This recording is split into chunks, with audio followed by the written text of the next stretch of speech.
السلام علیکم ورحمۃ اللہ۔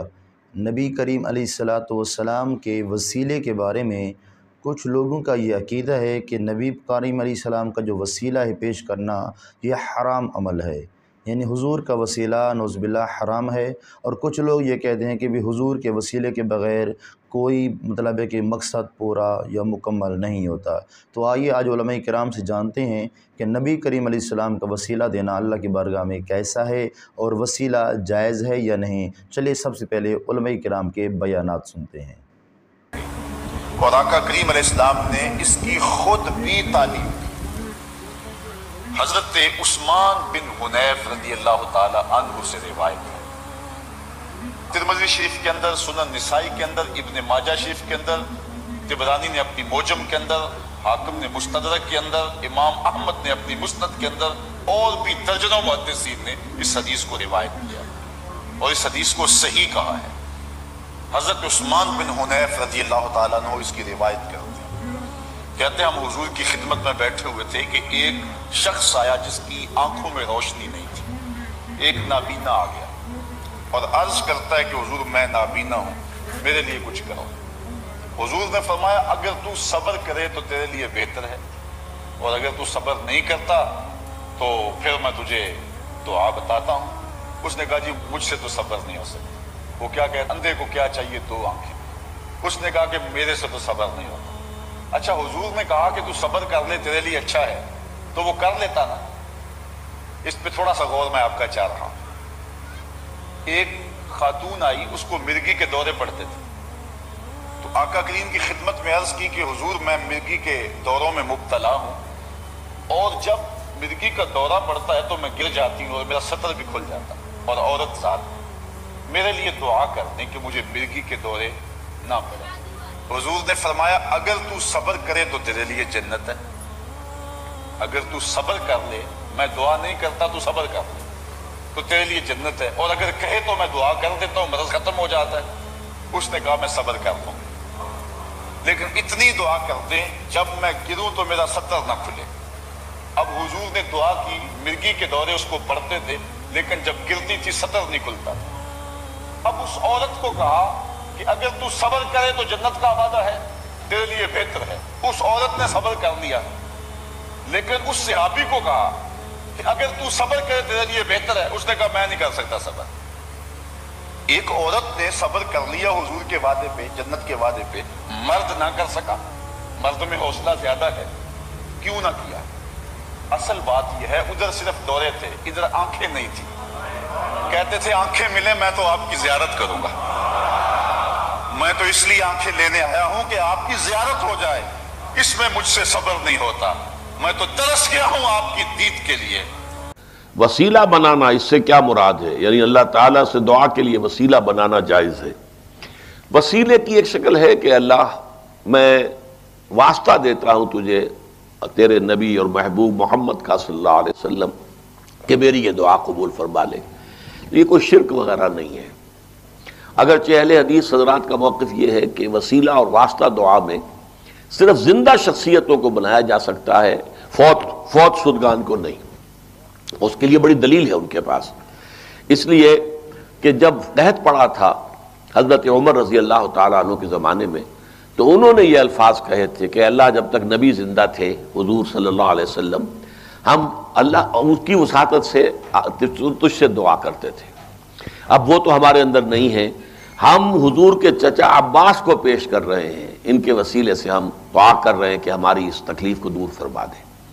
تو گویا کہ توسل جو ہے دعا میں وہ تو ثابت ہو گیا، اور اس لیے اس کو تو شرک کہنا جو ہے وہ تو پھر کوئی اگر کہتا ہے تو بہت بڑی زیادتی ہے۔ یہ البتہ کہا جا سکتا ہے کہ کسی کو وہ اچھا نہ لگے، یعنی جیسے میں نے نظر کے بارے میں کہا تھا کہ میری طبیعت اسے قبول نہیں کرتی، اللہ کے ساتھ اس طرح کی سودے بازی کیا کرنی ہے، جو نیکی آپ کر سکتے ہو آپ کیجئے، اللہ سے جو مانگنا ہے مانگیے۔ ان دونوں کو انٹرلنک نہ کیجئے کہ اللہ یہ کام میرا ہو جائے گا تو میں یہ 100 نفل پڑھوں گا، یا یہ ہو جائے گا تو میں اتنے غریبوں کو کھانا، یہ کام نہیں، یہ درست نہیں ہے۔ اگرچہ جائز ہے لیکن بس میری طبیعت اسے پسند نہیں کرتی۔ اسی طرح کا یہ معاملہ توسل جو ہے میں یہ سمجھتا ہوں کہ اللہ سے براہ راست مانگیے۔ کسی بھی ہستی کا یہ مقام نہیں ہے کہ اللہ تعالیٰ سے کسی درجے میں وہ بالا تر ہو اور اس کے حوالے سے کوئی بات کی جائے تو وہ ٹال نہ سکے، معاذ اللہ۔ البتہ یہ کہ اس کو شرک یا حرام نہیں کہا جا سکتا۔ بڑی نعمتیں اللہ نے انسانوں کو دی ہیں، مگر نبی کی ولادت سے بڑی نعمت عالم انسانیت کے لیے کوئی نہیں، کیونکہ نبی کی ولادت کے باعث انسانیت کو ہدایت ملتی ہے، رہنمائی ملتی ہے، اندھیروں سے نکال کے روشنی کی طرف لائے جاتے ہیں۔ یخرجہم من الظلمات الی النور، اللہ ہم کلام ہوتا ہے، اپنا کلام اتارتا ہے، اللہ اپنا امر اتارتا ہے، اور نبی کی ذات بندے اور اللہ کے درمیان رابطہ و واسطہ بنتی ہے۔ بندے اللہ سے کٹے ہوئے ہوتے ہیں، اللہ نہیں کٹا ہوا ہوتا، وہ تو نحن اقرب الیہ من حبل الورید ہے، وہ تو بندوں کو پتا ہو یا نہ ہو ہر صورت وہ شاہرگ کے قریب ہے، مگر سوال ہے کہ اس کے قریب ہونے کا شعور کون دے گا؟ اس قرب کی جو لذتیں اور حلاوتیں ہیں، اس قرب کی جو برکتیں ہیں، اس قرب کی جو معرفت ہے، اس قرب کا جو ادراک ہے، اور اس قرب کے فہم تک جو رسائی ہے، وہ کون دے گا؟ وہ اللہ تعالیٰ یہ رسائی، یہ معرفت اور یہ سوجھ بوجھ اپنے نبی کے ذریعے عطا کرتا ہے۔ وہ رب ہے، بندے کا خالق ضرور ہے، مگر اپنے عام بندوں سے ہم کلام نہیں ہوتا۔ اللہ کبھی اپنے بندے سے کلام نہیں کرتا، عام بندوں سے کلام نہیں کرتا۔ فرمایا ما کان لبشر ان یکلمہ اللہ، اللہ کسی بشر کی یہ شان، مجال اور طاقت اور صلاحیت ہی نہیں ہے کہ اللہ اس سے ہم کلام ہو۔ آپ اس آیت کے پر غور کیجئے، اسلوب بیان کیا ہے، ورنہ جس طرح مضمون شروع کیا اسی سمت چلنا چاہیے تھا بیان۔ بات شروع کی کہ کسی بشر، کسی انسان کی یہ مجال نہیں، بات کس طرح شروع کی؟ تو سیاق کلام یہ تقاضا کرتا ہے کہ اگر بات یوں کی جائے کہ کسی انسان کی یہ مجال نہیں، تو آگے کہنا چاہیے کہ وہ اللہ سے کلام کر سکے۔ کسی انسان کی یہ طاقت اور مجال نہیں کہ وہ اللہ سے کلام کر سکے، مگر ابتدا یوں کی کہ کسی انسان اور بشر کی یہ مجال نہیں، اور اگلا حصہ کس چیز کی مجال نہیں، وہاں انداز کلام تبدیل کر دیا۔ مجال بندے کی نہیں، کس چیز کی؟ فرمایا ان یکلمہ اللہ، کہ اللہ اس سے کلام کرے۔ یعنی کسی بندے کی یہ شان اور استعداد ہی نہیں کہ اللہ اس سے کلام کرے۔ الا وحیا، اب الا مگر کے بعد 3 صورتیں بیان ہوئی ہیں، اور وہ تینوں صورتیں نبوت اور رسالت کی ہیں۔ تو اعلان کر دیا گیا کہ اللہ تعالی خالق تو سارے بندوں کا اور ساری کائنات کا اور ساری مخلوقات کا ہے، مگر وہ براہ راست اپنی مخلوق سے اور اشرف المخلوقات اپنے پیدا کیے ہوئے انسان سے بھی کلام نہیں کرتا، کلام نہیں کرتا، کیونکہ بندے کو یہ استعداد حاصل نہیں ہے کہ اللہ اس سے کلام کرے۔ تو باری تعالیٰ جب تیرے بندے ہیں اور تو ان تک اپنا کلام پہنچانا چاہتا ہے، ان سے اپنی بات پہنچانا چاہتا ہے، اپنا امر انہیں پہنچانا چاہتا ہے، اپنی رہنمائی انہیں دینا چاہتا ہے، اپنا حکم دینا چاہتا ہے، انہیں اپنی بندگی کے آداب سکھانا چاہتا ہے، جب یہ ارادہ فرماتا ہے تو لا محالہ ان سے کمیونیکیٹ کرنے کی ضرورت ہوتی ہے۔ ان سے کمیونیکیٹ کیسے کرتا ہے؟ تو اللہ تعالیٰ نے فرمایا دیر از نو ڈائریکٹ کمیونیکیشن، میری کوئی ڈائریکٹ کمیونیکیشن اپنے بندوں سے نہیں ہے۔ اس گورکھ دھندے کو نکال دو ذہن سے، اس فتنے کو نکال دو۔ اللہ نے فرمایا میں کوئی ڈائریکٹ کمیونیکیشن اپنے بندے سے نہیں کرتا۔